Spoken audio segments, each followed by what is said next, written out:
Hello' মৰমৰ ছাত্ৰ ছাত্ৰীসকল, আজি ক্লাছ 9ৰ মই দেখুৱাম R.1 যিটো পুনৰালোচনা আছে সেইটো আমি একেবাৰে সহজভাৱে তোমালোকক বুজাম। তোমালোকে চাই থাকা আৰু বুজি লোৱা।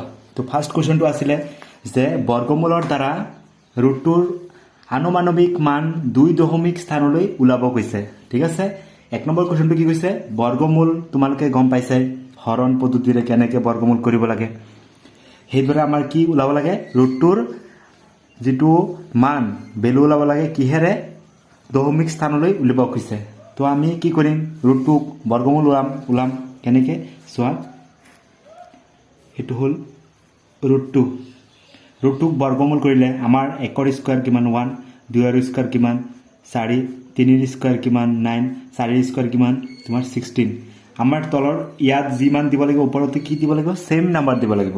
চোৱা, 2ৰ লগত 2 পূৰণ কৰিলে কিমান হ'ব? 4 হ'ব। সেইকাৰণে আমি 2 দিব নোৱাৰোঁ। কি দিব লাগিব? 1 দিয়া। 1ৰ লগত 1 পূৰণ কৰিলে কিমান হ'ব? 1। তাৰপিছত নমাই দিয়া। 2ৰ পৰা 1 গ'লে কিমান হয়? 2ৰ পৰা 1 গ'লে এইটো মাইনাছ কৰি দিয়া। 2ৰ পৰা 1 গ'লে 1 হ'ব। আৰু আমাৰ যিটো বৰ্গমূল ওলাব লাগে, চোৱা এই দুটা কি কৰিবা? ওপৰৰ সংখ্যা আৰু তলৰ সংখ্যা কি কৰিবা? দুটা প্লাছ কৰা। 1 আৰু 1ৰ লগত প্লাছ কৰিলে কি হয়? 2। ঠিক আছে, এতিয়া চোৱা তোমালোকে যে এই 2 একক কি নাযায়? হৰণ নাযায়। সেইকাৰণে আমাৰ কি দিব লাগিব? এটা দশমিক দিয়া। দশমিক দিয়াৰ লগে লগে আমাৰ বৰ্গমূল, যিহেতু বৰ্গমূল সেইকাৰণে আমাৰ শূন্য কেইটা হ'ব? ডাবল হ'ব। সদায় সংখ্যাটো কি হয়? ডাবল। আৰু বেছি দিব পাৰা, কিন্তু আমি এতিয়া ডাবল দি পেলাই কৰিম। এতিয়া চোৱা, ইয়াত যি নাম্বাৰ দিবা ওপৰতে কি দিব লাগিব? সেম নাম্বাৰ দিব লাগিব। ইয়াত চোৱা, ইয়াত যদি আমি কি দিওঁ, ইয়াত ধৰি লোৱা তুমি 4 দিয়া, ইয়াত ওপৰতে কি দিব লাগিব? 4 দি দিব লাগিব। চোৱা, এই 4 আৰু ইয়াত কিমান হৈ গ'ল?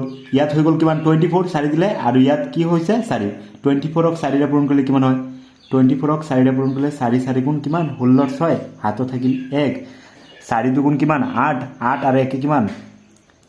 9। আমাৰ 96কৈ চোৱা 100তকৈ সমান বা তাত কি হ'ব লাগিব? যে এনেকুৱা এটা নাম্বাৰ পূৰণ কৰিব লাগিব তলৰ ওপৰে। যদি আমি ইয়াত 5 আৰু ইয়াত 5 দিওঁ, ধৰি লোৱা তোমালোকে ইয়াত 4 সলনি কি দিলা? 5 দিলা। ইয়াতো কি দিলা? 5। কি হ'ব? 5 5 গুণ কিমান? 25। 5 দুগুণ 10 আৰু 2 কিমান হয়? 12 হয়। 12। চোৱা, 125টো ইয়াত নহ'ব, কাৰণ 125টো কি হয়? 100তকৈ ডাঙৰ হয়।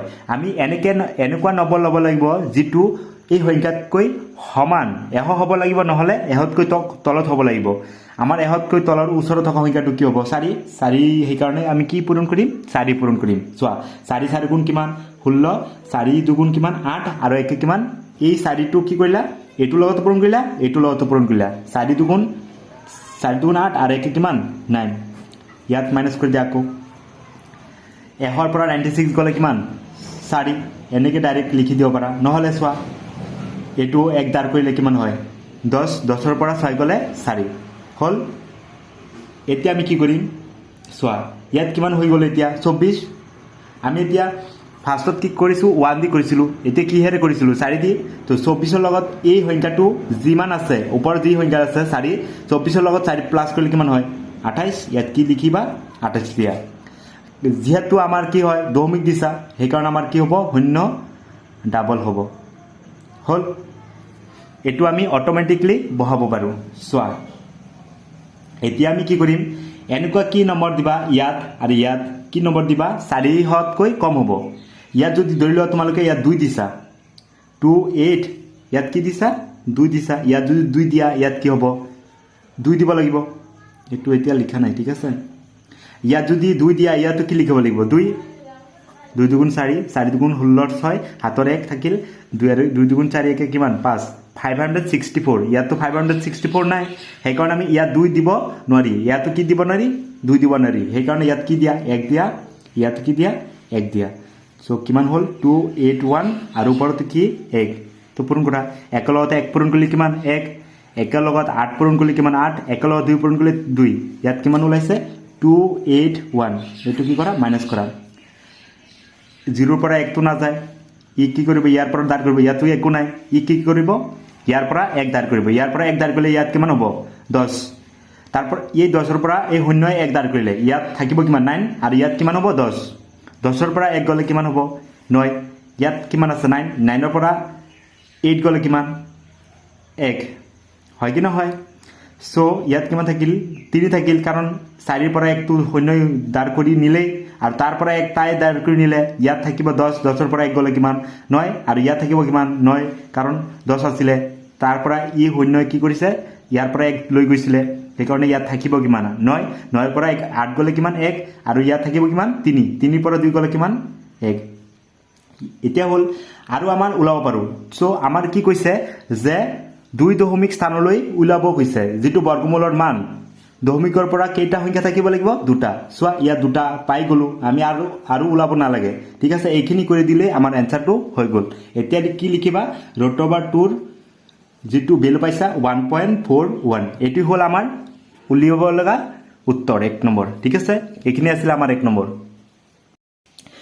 আমাৰ নেক্সট কোৱেশ্চনটো কি কৈছে দুটা অপৰিমেয় সংখ্যা লিখিবলৈ কৈছে যাৰ যোগফল কি হয় পৰিমেয় দুটা অপৰিমেয় সংখ্যা কোনবিলাক যিবিলাক ধৰি লোৱা p/q আৰ্হিত নহয় আৰু কোনবিলাক √2 এইকেইটা আৰু ভ্যালু ভাঙিব নোৱাৰি যেকেইটাৰ মান কি হয় √2 √3 √4 পৰিমেয় সংখ্যা কিয় পৰিমেয় সংখ্যা কাৰণ √4 মানে কি 2 স্কয়াৰ 2 স্কয়াৰ আৰু ৰুট কেনসেল মানে কিমান হৈছে 2 সেইকাৰণে √4 টো কি পৰিমেয় সংখ্যা তো এনেকুৱা সংখ্যা কৈছে যেটোৰ মান কি অপৰিমেয় সংখ্যা কোনবিলাক যিবিলাক p/q আৰ্হিত নহয় আৰু ৰুট আৰ্হিত হয় এইকেইটা তো √2 √3 √5 √6 √7 এইকেইটা হৈছে তোমাৰ অপৰিমেয় সংখ্যা তো তেনেকুৱা এটা আৰু এই অপৰিমেয় সংখ্যাৰ বিষয়ে আৰু তোমালোক ডিটেইলছ ভাবে বুজাম কিন্তু এতিয়া সময় নাই সো সোৱা কি কৈছে দুটা অপৰিমেয় সংখ্যা লিখিব কৈছে যাৰ যোগফল কি হয় পৰিমেয় তো সলিউশন টু কৰি দিয়া দুটা অপৰিমেয় ধৰা হল ধৰি লোৱা দুটা অপৰিমেয় সংখ্যা এটা ধৰি লোৱা √2 এটোতো অপৰিমেয় সংখ্যা মাইনাস থাকিলে বেলেগ হয় মাইনাস থাকিলে কি হ'ব অপৰিমেয় প্লাস থাকিলে কি হ'ব অপৰিমেয় ৰুট থাকিলে হল -√2 আৰু √2 দুটা লৈছো সো সোৱা যাৰ যোগফল কি হ'ব লাগে পৰিমেয় দুটা অপৰিমেয় সংখ্যা লৈছা এটা হৈছে √2 আৰু √3 এইকেইটা লব পাৰা এনেকৈ লিখিব পাৰা -√3 আৰু এটা কি √3 দুটা লবলৈ গৈছে হল লৈছো আমি তো এতিয়া আমি কি কৰিম দুটা অপৰিমেয় সংখ্যা যাৰ যোগফল এই দুটা যোগফল কৰা যোগফল মানে যোগ কৰা -√2 আৰু +√2 সো সোৱা এই দুটা যোগফল কৈছে আমাৰ যোগফল ওলাব কৈছে তো যোগফল আমি দিছো এই দুটা নাম্বাৰ এইটো নাম্বাৰ এটা এইটো নাম্বাৰ দুটাৰ মাজত কি যোগ দিছো মানে যোগফল এই দুটা যোগ কৰিলে কিমান হ'ব -√2 আৰু +√2 কি হ'ব 0 হ'ব এটো কি আমাৰ যাৰ যোগফল কি হ'ব লাগিব পৰিমেয় এটো পৰিমেয় 0 টো কি পৰিমেয় কাৰণ 0 তলত কি আছে 1 আছে মানে পৰিমেয় সংখ্যা কি p/q ওপৰটো p তলটো কি হয় q হয় আৰু যত q ৰ মান কেতিয়াও হ'ব নোৱাৰে 0 হ'ব নোৱাৰে এটো হৈছে পৰিমেয় সেইকাৰণে 0 টো কি এটা পৰিমেয় সংখ্যা এইকাৰণে এটো আমি দুটা অপৰিমেয় সংখ্যা সোৱা -√2 আৰু +√2 দুটা যোগ কৰিলে আমাৰ কি হৈছে 0 হৈছে এটো অপৰিমেয় এটো কি অপৰিমেয় তে অপৰিমেয় দুটা সংখ্যাৰ যোগফল কি হৈছে পৰিমেয় সংখ্যা এটো আমাৰ ওলাই গল নেক্সট কি কৈছে সোৱা পূৰণফল এতিয়া পূৰণফলটো ওলাই লোৱা কি কৈছে যে কি কৈছে দুটা সংখ্যাৰ যেটো অপৰিমেয় আছিল সংখ্যা দুটা এই দুটা সংখ্যাৰ কি কৈছে পূৰণ কৰিলে কি হ'ব লাগিব আমাৰ পৰিমেয় সংখ্যা হ'ব লাগিব তে পূৰণ কৰা এতিয়া অপৰিমেয় সংখ্যা দুটা কি আছিল পূৰণফল অপৰিমেয় সংখ্যা কি আছিল দুটা এটা √2 -√2 আৰু এটা কি আছিল এটো হৈছে +√2 কি একো লিখা নাই মানে কি প্লাস আৰু যেটো মাইনাস থাকিব তাৰ আগত কি থাকিব মাইনাস লিখিব লাগিব মাইনাস হলে মাইনাস ইয়াত মাইনাস আছে ইয়াৰ আগত কি আছে প্লাস আছে মাইনাস প্লাস কি হয় মাইনাস পূৰণফল আৰু সোৱা মাইনাস এটো √2 কি হয় √2 কেইটা আছে দুটা হোল স্কয়াৰ এই স্কয়াৰ আৰু root cancel square root cancel মান হ'ব কিমান 2 হ'ব যে স্কয়াৰ আৰু ৰুট কি কেনসেল আমাৰ ওলাব কিমান 2 ইয়াত 2 ওলাইছে তো এইখিনি আছিল আমাৰ সলিউশন সো আমাৰ এই 3 নম্বৰ কি কৈছে সোৱা এইটো 3 নম্বৰ কি কৈছে সংখ্যা ৰেখাৰ সহায়ত -5 আৰু 5ৰ মধ্যবৰ্তী অংশণ্ড সংখ্যাবোৰ লিখা 5 -5 আৰু 5ৰ মধ্যৱৰ্তী অখণ্ড সংখ্যা কেইটা কি আছে সো আমাৰ সংখ্যা ৰেখা এইটো 0 পৰা লেফট সাইডত গলে কি হয় -1 -2 -3 -4 -5 -6 -7 এইবিলাক অখণ্ড সংখ্যা আৰু এনেকে বৃদ্ধি হৈ থাকিব এইফালে ইনফিনিটিভ লৈকে মাইনাস সংখ্যা যিমানেই বৃদ্ধি হ'ব মানকেইটা সিমানেই কি হ'ব সৰু হৈ থাকিব আৰু 0 পৰা যিমানেই পজিটিভ নাম্বাৰ বিলাক আছে 1 2 3 4 5 6 7 7 এনেকে আছে এইকেইটা সদায় কি হ'ব বৃদ্ধি হৈ থাকিব মানে ওপৰত বাঢ়িব আৰু এইফালে গৈ থাকিলে সদায় কি হয় সদায় সৰু হৈ থাকে সো আমাৰ এইটো হৈছে সংখ্যা ৰেখা এই সংখ্যা ৰেখাৰ মাজত -5 ক'ত আছে এইটো আছে -5 টো ক'ত আছে এইটো আছে আৰু কি +5 ক'ত আছে এইটো আছে এই মধ্যৱৰ্তী অখণ্ড সংখ্যা কেইটা কি আছে এইটো এটা এনেকে আছে চোৱা আমাৰ এইকেইটা মান ওলাব লাগে -5 আৰু 5ৰ মধ্যৱৰ্তী অখণ্ড সংখ্যাবোৰ হ'ল লিখা হ'ল চোৱা ইয়াৰ এইটো আৰু এইটো বাদ দি পেলাই বাকি যি কেইটা আছে বাকি সেইকেইটা এনসাৰ লিখা -4, -3, -2, -1, 0, 1, 2, 3, 4 এইটো হৈছে আমাৰ এনসাৰ এইটোই আছিল আমাৰ সংখ্যা ৰেখাৰ সহায়ত -5 আৰু 5ৰ মধ্যৱৰ্তী অখণ্ড সংখ্যাবোৰ লিখা তে অখণ্ড সংখ্যাটো বুজি পাইছাই যেকেইটা আমি খণ্ড কৰিব নোৱাৰি যেনেকে 1 2 3 4 এইকেইটা কি আমি খণ্ড কৰি যিবিলাক সংখ্যাৰ তলত কি থাকিব সদায় 1 থাকিব এইকেইটাই অখণ্ড সংখ্যা যদি 2/3 লিখা আছে এইটো কিন্তু অখণ্ড সংখ্যা নহয় এইটো হৈছে তোমাৰ পৰিমেয় সংখ্যা এতিয়া আমাৰ নেক্সট কোৱেশ্চন আছিলে 4 নম্বৰটো সূচকৰ বিধি যেটো বিধি আছে এইটো দিয়া আছে আমাৰ বিধিটো ফৰ্মুলা এটা দিয়া আছে যদি আমাৰ এইবিলাক কি ভূমি এক এটা হৈছে ভূমি যাৰ ভূমিৰ গাত এটা হৈছে m আৰু এটা কি n তো দিয়া আছে যদি হৰণ হয় ভূমি কেইটা সেম থাকে কি হ'ব আমাৰ ভূমি কমন হ'ব আৰু বাকি ওপৰ দুটা কি হ'ব সদায় যদি হৰণ হয় সদায় কি হ'ব মাইনাস হ'ব তো এইটো ফৰ্মুলা দিয়া আছে আমাৰ সূচকৰ বিধি এই বিধি কি কৈছে m ইকুৱেল কি n m ৰ সমান কি হ'ব বুলি কৈছে n লৈ প্ৰমাণ কৰিব লাগে যে a to the power 0 ৰ মান কি হ'ব লাগিব 1 হ'ব লাগিব এইটোতো ফৰ্মুলা আছিল কিন্তু এটো আমি প্ৰমাণ কৰি দেখুৱাম এতিয়া সো চোৱা কি কৈছে চোৱা ইয়াত দিয়া আছে a to the power m হৰণ a to the power n equal কি হৈছে a to the power m minus n এইটো আমাৰ সূচকৰ বিধি দিয়া আছে চোৱা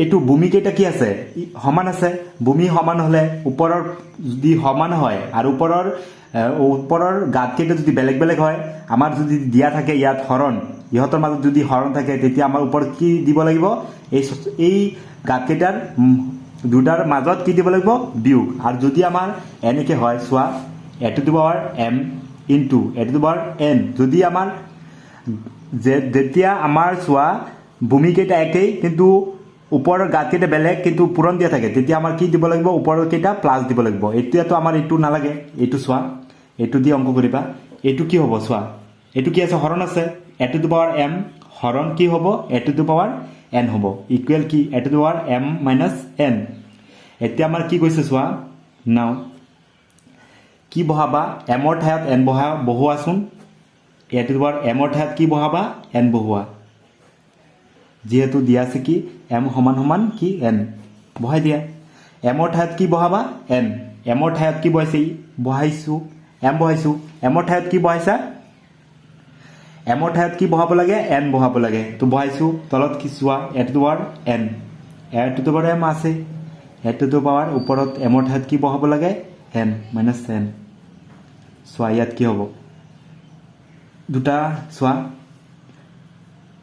ইকুৱেল আছে ওপৰত সেম তলত সেম মানে কিমান বাৰ যায় এবাৰ কটাকটি কৰিলে আৰু a to the power ওপৰৰ n ৰ পৰা n গলে কিমান হ'ব 0 আমাৰ এনসার ওলাই গল এতিয়া হজাই লিখা a to the power a to the power 0 equal কিমান 1 মানে সিধা সিধি কৰি লিখিছে এইটো হৈছে আমাৰ প্ৰুফ আমাৰ এনসার ইয়াতে ওলাই গৈছে ঠিক আছে আমি হজাই ওলাইছো a to the power m a to the power 0 কোনটো লিখিছো লেফট সাইডত লিখিছো লিখিলে দেখাত ভাল লাগে এইটো আমাৰ এনসাৰ ওলাই গল বুজি পাইছা নহয় এনেকে আমাৰ ওলাব লাগে একেবাৰে সহজ তোমালোকে যেটো জানা এটো হৰণ আছে সেই কাৰণে এটো হৰণ আছে কাৰণে তলত গৈছে এই দুটা ইয়াতো আছেই অলৰেডি ইয়াত কি বহাবা এমৰ ঠাইত কি বহাব কৈছে এন বহাব কৈছে যে এমৰ ঠাইত এন বহাইছা চোৱা একে হৈছে এটো টু পাৱাৰ এন আৰু এটো টু পাৱাৰ এন কটাকটি কৰিলে কিমান বজায় এবাৰ হ'ব চোৱা এমৰ ঠাইত কি বহাইছা এন বহাইছা এনৰ পৰা এন গ'লে কিমান হ'ব 0 তো এটো টু পাৱাৰ কি 0 তো এইখিনি আছিল আমাৰ 4 নম্বৰৰ এনসাৰ চোৱা সূচকৰ বিধি যিটো দিয়া আছে হৰণ আৰু এমৰ মান কি ধৰিব কৈছে 0 প্ৰমাণ কৰিব লাগে A to the power -n equal A by A to the power n এটো প্ৰমাণ কৰিব লাগে চোৱা কেনেকৈ কৰে একেবাৰে সহজ কি দিয়া আছে সলিউশন দিয়া আছে A to the power m হৰণ A to the power n equal A to the power m - n এটো আমাৰ ফৰ্মুলা হৰণৰ ফৰ্মুলা সো কি কৰা এটো হৰণ আছে A to the power m এটো ডিভাইড কৰি দিয়া A to the power n equal A to the power m - n এইখিনিটো লৈকে তোমালোকে জানাই তাৰ পিছত চোৱা কি কৈছে এমৰ ঠাইত কি ধৰিবলৈ কৈছে এমৰ ঠাইত 0 ধৰিবলৈ কৈছে যিহেতু m ইকুৱেল কিমান 0 বহাই দিয়া এমৰ ঠাইত 0 বহোৱা A to the power 0 equal A to the power n equal কি হ'ব a m - n চোৱা এ টু দি পাৱাৰ 0 মানে কি এ টু দি পাৱাৰ 0 মানে সদায় কি হয় 1 হয় এটো আমি জানোই ফৰ্মুলা আছিল এ টু দি পাৱাৰ এৰ ওপৰত যদি পাৱাৰ 0 হয় সদায় কি হয় 1 এটো 1 এটো কি হ'ব এ টু দি পাৱাৰ n এইখিনি হ'ব এইখিনি 0 বহাব কৈছে এমৰ ঠাইত কি বহাইছে 0 তেতিয়াহ'লে আমাৰ কি ওলাইছে এ টু দি পাৱাৰ -n এইখিনি ওলাই গ'ল এইখিনি আনসাৰ ওলাই অলৰেডি হৈ গ'ল এতিয়া আমি সদায় পৰাই লিখো এটো এইফালে আনি দিয়া A to the power -n equal A to the power a n এটো হৈছে আমাৰ দিস ইজ দা আনসাৰ তো এইখিনি আছিল আমাৰ যেটো কোৱেশ্চন নম্বৰ 5 আছিল এইখিনি আছিল